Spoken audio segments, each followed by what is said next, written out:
hadi yan hadi şınanay. Bu gece gene gökyüzünde durur yananay. Adı vapuru çıkaracak herkese bir pay. Kay hadi yana beyim, bize de bir yer var.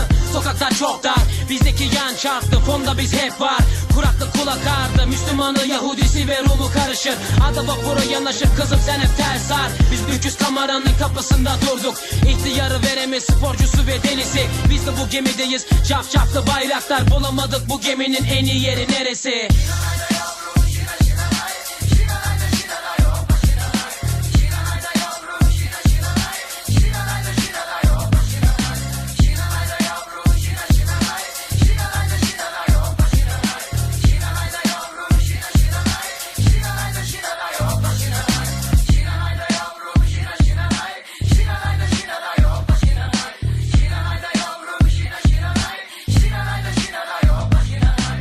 Rotası şaşmaz, rüzgara bakma. Panik olur Ademoğlu, bırakıp da kaçma. Kurak olur, daha yanaşmadık, gazoz açma. Kara göründü çayını, simidini kap gel. Yeditepe bağırır ve de bizi çağırır. Eninde sonunda buluşur, bir anda dağılırız. Dalgalar yüksek, Dilber'in ökçesi gibi. Bakan gözler kara, şu denizin dibi gibi.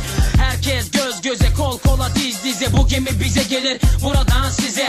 Üstad onlu tunç, sen rahat uyu. Dümeni kırılmaz bu geminin daha uzun yolu.